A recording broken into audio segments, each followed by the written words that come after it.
여러분 안녕하십니까? 여러분 우리 이번 시간에는요 경제학 복습 테스트 제1회 문제를 같이 풀도록 하겠습니다. 자, 우선 문제를 같이 보면서 정리를 해보도록 할게요.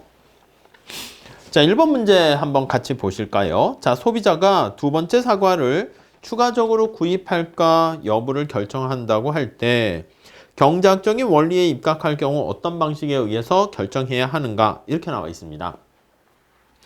여러분 우리 경제학에서요 추가적으로 두 번째 사과를 더 먹을까 말까 이렇게 얘기하면 선택을 할 때 한계적 원리, 한계 원리에 따른 판단, 선택하는 거 이해하십니까? 그러니까 사과를 지금 두 개째 먹으려고 하는데 이미 사과 하나는 이거 어디에 들어가 있어요? 뱃속에 들어가 있습니다. 이 사람의 뱃속에, 이 배예요, 배. 뱃속에 이미 들어가 있는 거야. 자, 그러니까 여기다가 추가적으로 하나를 더 먹을까? 지금 고민을 하는 것이죠. 자, 추가적으로 하나 더 먹을까? 지금 고민을 하는데 그때 추가적인 한계 편익과 추가적인 한계 비용을 비교해서 편익이 더 크면 먹는 거고 비용이 더 크면 안 먹는 것이고, 이해가시겠습니까? 그게 바로 한계의 원리라고 생각하시면 되겠습니다. 자, 거기에 부합하는 것은 그래서 3번에 있는 것처럼 어려운 내용 아니네, 마지널의 원리죠. 추가했을 때 추가되는 편익과 추가되는 비용, 이게 한계 편익, 한계 비용 이렇게 비교를 해서요 한계 편익이 더 크면 소비를 더 하는 것이고 한계 비용이 더 크면 소비를 스톱하는 것이고, 그래서 우리가 최적 선택은 어떻게 합니까? 최적 선택은 한계 편익과 한계 비용이 같을 때다라는 것을 알 수 있을 겁니다. 아시겠죠? 이거는 경제학의 기본적인 원리로서 앞으로 계속 여러분들이 할 것이기 때문에 잘 살짝 기억해 두시면 좋겠습니다. 자, 다음에 2번 문제 볼게요. 당신이 경영하는 기업에서는 새로운 코인을 개발 중에 있습니다. 코인 하십니까? 자, 코인을 개발하는데 지금까지 1천만 원을 투자했다. 근데 이게 중요한 게 지금까지 투자했다. 이거는 우리가 이제 의사결정 내릴 때는 지금까지 그 뉘앙스는 매몰 비용으로 해서 고려하지 않는 겁니다. 아시겠습니까? 우선 내용을 쭉 읽어볼게요. 최근 영업부에서 보고하기를 신코인을 출시했을 경우 예상되는 판매액이 개발 초기에는 1200만 원이라고 예상을 했는데 지금은 500만 원으로 떨어지고 있습니다. 요즘 비트코인부터 해가지고 루나 등등등 뉴스 보니까 나오더라고요. 당신은 신코인 개발을 완료하기 위해서 지금부터 지불할 수 있는 최대한의 금액을 구한다고 하면 얼마라고 할 수 있겠니? 자, 우리가 어떤 의사결정을 할 때는 1번에서 한계 원리를 쓴다고 했는데 두 번째 또 고려해야 될 거는 지나간 과거는 묻지 마세요. 엎질러진 물입니다. 그냥 끝난 것입니다. 나는 지나간 과거는 관심 없고 지금 시점에서부터 어떤 선택을 할까? 이렇게 우리가 생각을 하는 겁니다. 이 지나간 과거는 어떻게 되돌릴 수가 없어요. 그래서 우리가 타임머신 타고 다시 갈 수 있으면 모르겠지만 그런 건 아니란 말이죠. 그러니까 이 앞에 지금까지 1천만 원을 투자했다. 안타깝지만 우리가 이거는 매몰되었다 이렇게 표현을 씁니다. 그러니까 우리가 어떤 선택을 하더라도 저거는 바꿀 수가 없는 거야. 지나간 과거 역사는 뒤집을 수가 없는 거예요. 엎질러진 물입니다. 그래서 이런 매몰 비용이라고 하는데 썬코스트라고 얘기하죠. 얘는 어떻게 된다? 고려해서는 안 된다. 이렇게 보시면 되겠죠. 이해 가시겠습니까? 자, 그런데 또 새로운 코인을 여기서 만들까? 지금 고민을 하고 있습니다. 아무튼 개발을 계속하고 있었는데 뉴 코인을 계속 투자해서 만들까 했는데 자, 이거를 했을 때 얻게 되는 수익이라 할까? 베네핏이 원래는 1200만 원이라고 생각을 했는데 이게 아니고 이렇게 된 거야. 아니고.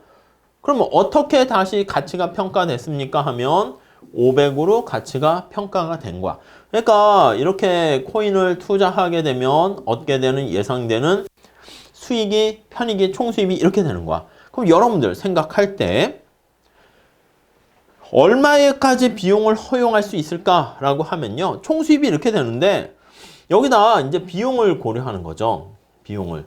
비용이 500보다 크면 어떻게 돼? 그러면 손해가 된다고. 그러니까 파이라는 어떤 이윤이라고 쓸게요. 얘는 총 수입에서 총 비용을 빼는 게 이윤 이렇게 보시면 되는데 이게 500보다 크면 어떻게 됩니까?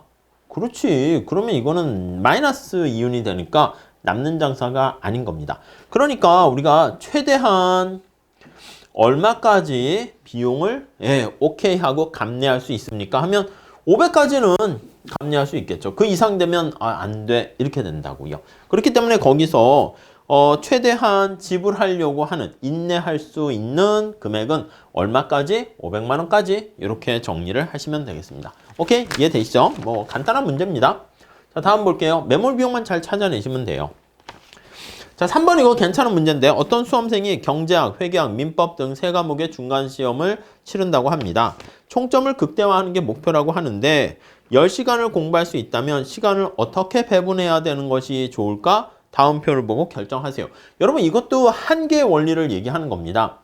여러분들이 한번 생각해봐.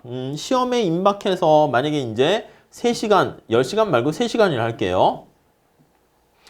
자, 3시간을 여러분들이 투자할 수가 있어. 그러면 1시간은 어떤 과목에 투자합니까? 라고 하면은 만약에 여러분 직관적으로 경제학에 투자했을 때는 점수가 플러스 10점이고 회계학에 투자했을 때는 점수가 플러스 5점이고 여기 나와 있는 민법에 투자했을 때는 얻게 되는 점수 향상이 얼마가 됩니까? 하면 만약에 플러스 3점이라고 할게요. 자, 그럼 여러분들 직관적으로 한번 생각해 보세요. 어떤 과목에 투자하는 게 가장 합리적인 선택일까요? 당연히 경제학 점수가 제일 나으니까 경제에 투자를 하는 것이죠. 그 다음에 1시간 썼어. 추가적으로 1시간을 더 쓰려고 합니다. 그랬더니 경제학에 얻게 되는 점수가 만약에 이제 떨어져 가지고요. 예를 들면 플러스 4점이라 할게요. 회계학에 투자했을 때 점수가 플러스 5라 하고요. 민법에 투자했을 때 점수가 플러스 3이라고 할게요. 자, 그러면 1시간 더 투자한다라고 하면은 어느 과목에 투자해야 되냐면 여기 회계학에 투자를 해야 되는 거지. 가장 전체 총점을 높일 수 있는 상황이죠. 그럼 여기서 이제 1시간 또 투자를 하게 됩니다. 뭐 이런 식으로 하는 거야. 그랬을 때 그 한 단위당 투자했을 때 얻게 되는 이득이 어떻게 되는가를 보는 것이죠. 자, 지금은 10시간을 내가 할당을 해야 되는데 어떻게 투자하는 게 좋은가 했을 때 각각 투입에 대한 여기 표는요. 지금 총 점수를 나타내는 거야. 그러면 이거를요. 여기 보시면 이 표에 나와 있는 게 총 점수니까 이거를 한개 점수로 이렇게 바꿔주셔야 돼요. 자, 그래서 한계라는 것은 이제 여기 보시면 경제학을 빵 시간에서 1시간 투자하면 45점 됐고 1시간에서 2시간으로 해서 1시간 더 추가하게 되면 64에서 45, 45에서 64로 얼마나 증가했습니까? 그 차이를 나타내는 거야. 그 19 이해가시죠? 이거 추가적인 거를 여기다 이렇게 표현한 게 한계 점수. 회계학도 추가적인 점수를 표현한 게 한계 점수. 민법도 추가적인 점수를 표현한 게 한계 점수. 이렇게 됩니다. 그러면 여러분들이 어떤 과목에 투자하는 게 첫 번째 10시간을 가지고 있을 때 투자하는 게 좋은가? 라고 하면은 뭐 그런 거지. 여러분들이 10시간 시간을 보낼 수 있어. 그러면 어떻게 시간을 할당할 것인가? 그럼 매 시간을 쪼개가지고 1시간씩 쪼개서 쓸 수 있다 그러면 여행을 갈지, 독서를 할지, 잠을 잘지, 뭐 할지 가장 가치가 있는 거에다 투자해야 되는 거잖아. 여기도 마찬가지입니다. 한계 점수로 다 표현을 나타냈을 때 가장 가치가 있는 건 45, 45 이렇게 똑같으니까 2시간을 쓰고 세 번째 시간은 어디다 쓰면 돼? 그 다음에 경제학에 투자하게 되면 여기 있는 것처럼 19로 확 한계 점수가 떨어진다고. 그 다음 여기 회계학은 17이야. 그러면 19, 이거는 이제 쓴 거니까 지워버리시고 19, 17, 37 여기에 써야 되는 거지. 세 번째. 네 번째는 19, 17, 20 여기에 쓰는 것이고 뉘앙스만 취지 가져가세요. 다섯 번째는 남은 게 19, 17, 19 이렇게 있으니까 여기에 쓰게 되는 것이고 그 다음에 18, 17, 18 이렇게 되니까 여기에 쓰고 여기에 쓰고 그 다음에 여기에 쓰고 그 다음 여기에 쓰고 자 그래서 10시간을 다 쓴 거야 쪼개서. 자 그러면 이렇게 됐을 때 경제학에는 이렇게 3시간을 쓰고 회계학에는 이렇게 3시간을 쓰고 민법에는 이렇게 4시간을 쓰는 게 바람직한 선택이다 라고 보시면 되겠습니다. 자 그래서 답은 1번 이렇게 찾는 거예요. 이 아이디어 괜찮은 거니까 여러분들 한계 원리 보시면 돼요. 뷔페에 갔어. 그랬을 때 여러분들이 어떤 걸 먹을까 벌써 내가 5접시나 먹은 거야. 배가 불러. 근데 여기다 회를 더 먹을지 소고기를 먹을지 과일이나 뭐 디저트를 먹을지 그럼 이제 질렸단 말이야. 회라든가 고기는 너무 많이 먹어서 좀 질리고 물려. 그러니까 이제 마지막 한 접시는 디저트가 낫겠다. 그럼 과일 그냥 몇 점 먹는 게 더 합리적인 선택이라고요. 그쵸? 근데 옆에 처음 이제 갓 들어온 사람은 어떻게 보겠어? 야, 너는 왜 고기를 안 먹고 회를 안 먹고 디저트를 먹냐? 이제 그만큼은 이제 한계 효용이 많이 먹었으니까 떨어져서 그만큼 만족도가 하락했다. 이렇게 보시면 되겠죠. 자, 뭐 이 정도 괜찮은 문제니까 좀 봐주시고 다음. 자, 에코매니아는 4번 현재 보유하고 있는 중고의자를 일상생활에 사용하기 위해서 이미 18만 원을 수리비로 지출했다. 계속 얘기하지만 이미 요거 있잖아. 이건 이미 지나간 버스야. 그럼 18만 원은 내가 이미 수리비로 지출해서 지나간 과거야. 이거는 고려할 필요가 없는 거예요. 그래서 이거는 매몰 비용에 해당한다. 썬코스트에 해당해서 매몰됐다, 엎질러진 물이다. 이거는 의미가 어떤 의사결정, 선택이잖아. 선택에 고려해서는 안 되는, 고려할 필요가 없는 거야. 여러분들이 어떤 자격증이나 어떤 시험 준비를 하기로 결정했다? 이미 이제 한 거야. 그러니까 할까 말까 하기 전에는 고민을 해야 되는데 하기로 했으면 앞만 보고 달려가야지 그 뒤를 자꾸 우리가 볼 건 아니란 말이지. 그러니까 저거는 고려하면 안 돼요. 자, 그 다음에 이 의자의 현재 주관적인 가치는 13만 원이다. 그러니까 이건 뭐냐면 내가 현재 만약에 의자를 보유하고 있으면 내가 그냥 가지고 있으면 주관적이지만 가치가 이제 얻게 되는 편의가 아니겠습니까? 우리가 지금 이 사람이 가만히 의자를 보유하고 있으면 만족이 13만 원이다. 이렇게 보시면 되겠습니다. 근데 이 의자를 20만 원을 추가로 돈을 들여서 손질을 하게 되면 시장에 36만 원에 팔 수가 있습니다. 자, 그럼 여기다 투자를 해서 20만 원을 투자하게 되면 손질 후 하게 되면 거기서 얻게 되는 편익은 어떻게 됩니까? 라고 하면 네, 여기서는 시장에 36만 원에 팔 수 있는데 추가적인 비용 20만 원을 해야 되잖아. 그러면 36만 원 마이너스 20만 원 해서 16만 원이 얻게 되는 총 편익이다. 이렇게 보시면 되겠습니다. 근데 그게 아니라 그냥 추가적인 비용을 들이지 않고 현재 상태로 팔면 내다 팔았어. 그냥 판매합니다. 그냥 판매 시 총 편익은 어떻게 됩니까? 라고 하면은 그냥 판매 시 얻게 되는 편익은 10만 원을 받을 수 있다고 그랬죠. 10만 원 이렇게 돼요. 그러니까 원래 편익만 고려한다라고 하면은요. 이렇게 손질해서 하는 게 제일 좋겠지. 16이 되는 것이고 그리고 그냥 두면 13이고 10이고 이렇게요. 사실 요거는 조금 어려워요. 그 다음에 이건 편익이고 우리가 합리적인 의사결정은 어떻게 하냐면 순편익을 가지고 얘기해야 돼요. 순편익이라는 것은 요만큼 편익이 있지만 기회비용을 빼서 계산을 해야 되거든요. 근데 그거는 거기에 해설에 좀 넣어놓긴 했습니다. 만약에 내가 의자를 그냥 보유하고 있으면 13이지만 이거를 포기해야 되는 거니까 여기다가 이거 좀 어려워요. 어려우니까 이것까지는 안 하시고 총편익으로만 그냥 하셔도 돼. 근데 기회비용을 고려한다 그러면 내가 기회비용이라는 게 뭐예요? 내가 어떤 걸 선택하게 되면 다른 걸 선택하지 못해서 발생하는 포기하는 대가까지 비용으로 간주한다고 그랬잖아. 그러니까 내가 그냥 이렇게 보유하고 있어. 그럼 만족은 13이지만 그에 따른 비용은 이만큼 편익을 얻을 수 있는데 포기해야 되는 거잖아. 그래서 이 기회비용은 16이 되는 거고요.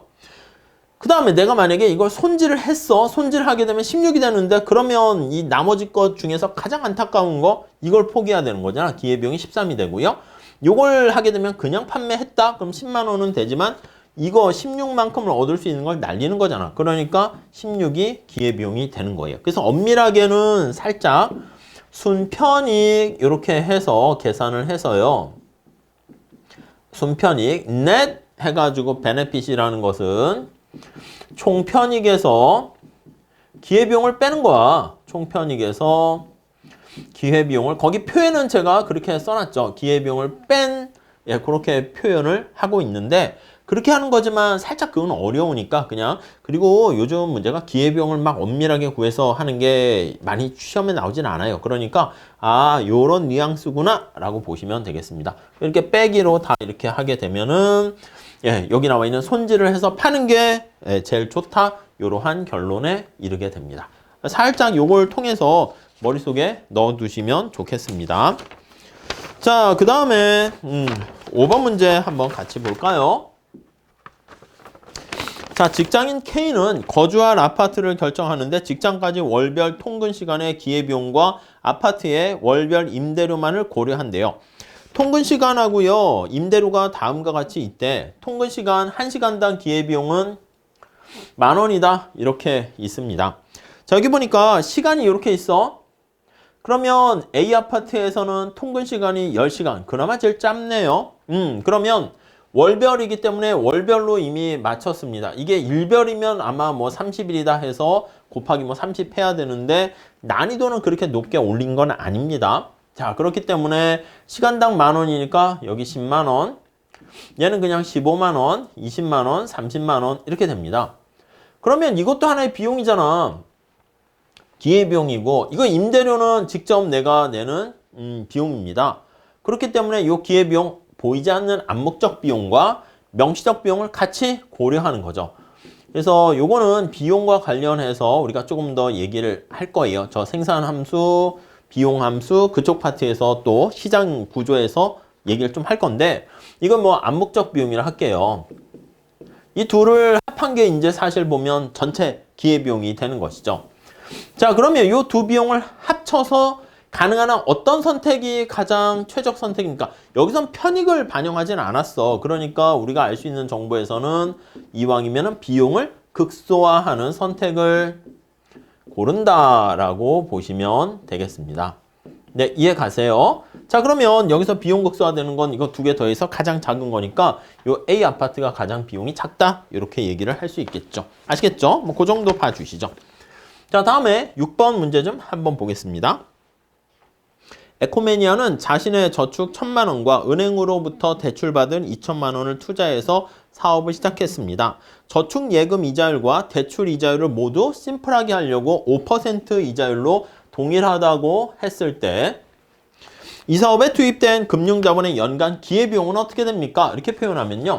여러분, 경제학에서는 자기 자신의 저축 금액과 내 돈입니다.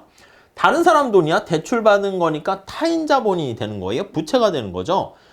사실은 우리가 자기 돈 가지고 그러니까 우리가 이 건물을 내 거야. 예를 들면 저도 그러고 싶지만 아닙니다. 그래서 이 건물이 만약에 내 거야. 그러면 내가 임대료 낼 일이 없잖아. 그럼 야, 너 좋겠다. 건물 네 거라서 임대료 안 내네. 그게 아니고 내가 만약에 여기서 이렇게 스튜디오에서 촬영을 안 한다 그러면 딴 사람한테 이 스튜디오를 대여해가지고 임대 수익을 얻을 수 있잖아. 그걸 포기한 거죠. 그러니까 뒤집어 얘기하면 내가 나한테 임대를 했다. 이렇게 보시면 되겠습니다. 그렇기 때문에 우리가 내 돈 나타낸 1,000,000원과 자기 자본이죠. 자기 자본과 타인 자본을 투자한 거랑 똑같습니다. 기회비용 측면에서는. 이 현실에서는 네 돈 갖고 했으니까 너는 돈도 안 들고 이게 아니라니까. 내가 이거를 만약에 쓰지 않고 은행에 예금하면 5% 수익을 얻을 수 있을 텐데 수익을 포기한 거잖아. 그러니까 타인 자본이나 자기 자본 똑같습니다. 결국 무슨 말이냐면 금융 자본을 투입했을 때 발생하는 기회비용은 이 둘을 다 더한 3,000,000원입니다. 3,000,000원에다가 이거를 내가 지금 여기다 투자한 거죠. 그러다 보니까 내가 받을 수 있는 이자 5% 날렸고 은행에 5% 대출 받았으니까 갚아야 됩니다. 그만큼이야. 그래서 여기다 곱하기 5% 이렇게 하게 되면 이게 바로 나의 금융자본의 연간 기회비용이다. 그렇게 보시면 되겠습니다. 그래서 이렇게 150만 원이다 라고 보시면 되겠네요. 이해 가시겠죠? 네, 그 정도 정리하시죠. 자, 다음 7번 한번 같이 볼게요. 다음은 원점에 대해서 오목한 생산 가능 곡선에 대한 설명으로 옳지 않은 것은, 여러분 원점에 대해서 오목하다라고 하면 이렇게 볼 수 있죠. x제가 있고 y제가 있어. 그러면 생산 가능 곡선은 여러분 어떻게 됩니까? 이게 수평이 되면 어떻게 돼요? 수평이 되면 BPC에 이게 생산이 가능한 영역을 나타내는 자원의 희소성을 나타내는 곡선이라고 그랬죠. 자, 이게 수평이면은 여기 나와 있는 것처럼 x제를 한 단위 추가적으로 생산할 때 y제 포기를 안 해도 됩니다. 그러니까 뒤집어서 이 기울기가 바로 x제 기회비용이잖아.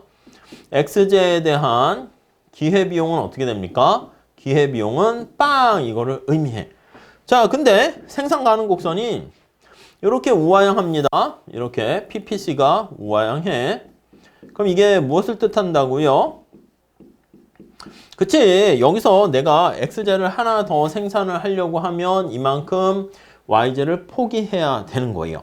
자, 우하향 할 때, 자, 여기서 보면 기울기가 더 가파르면 어떻게 됩니까? 그렇지, 여기 보시면 기회비용이 더 커진다라는 걸 알 수가 있어요. 그래서 요거는 지금 기회비용이 일정한 경우로 나타내는데 생산 가능 곡선의 기울기가 가파르게 되면 기회비용이 증가한다라는 것을 알 수가 있고요. 자, 그래서 1번에 보시면 원점에 대해서 볼록한 무차별 곡선이 주어지면, 그렇지, 여기 보시면 생산 가능 곡선이 만약에 이렇게 돼 있는 것을 우리가 오목하다 이렇게 표현을 합니다. 그러면 요 위에 있는 점들은 전부 다 효율적인 점들을 나타냅니다. 자, 효율적인 점들인데 여기서 어떤 한 점, 효율적인 것 중에서 가장 바람직한 걸 구하려고 그런다라고 하면 이렇게 원점에 대해서 볼록한 사회 무차별 곡선이라는 게 있어요. 이건 좀 안 배우신 분들은 좀 기다려 주세요. 저 뒤에 우리가 사회우생 함수까지 가시면 나오게 됩니다. 자, 그럼 A와 B와 C는 모두 효율적이야. 왜냐면 생산 가능 곡선 상에 있으니까. 그래서 얘가 PPC가 되는 거니까 요 위에는 다 효율성을 나타냅니다. 효율적인 점들이에요. 자, 그 중에서 A, B, C 중에서 어느 점이 좀 더 바람직합니까? 그걸 찾아내려면 여기 원점에 대해서 볼록한 사회 무차별 곡선이 있으면 아, B점이 가장 효율적이다. 거기까지 얘기할 수 있다는 거예요. 그 얘기가 바로 사회 전체적인 후생까지 고려한 최적 생산 수준이다. 그렇게 되는 것이고, 2번 기술 진보가 이루어진다면, 기술 진보가 이루어진다면 생산 가능 곡선은 원점으로부터 바깥쪽으로, 그쵸? 이렇게 밖으로 이동하게 된다라는 거예요. 오케이, 맞습니다.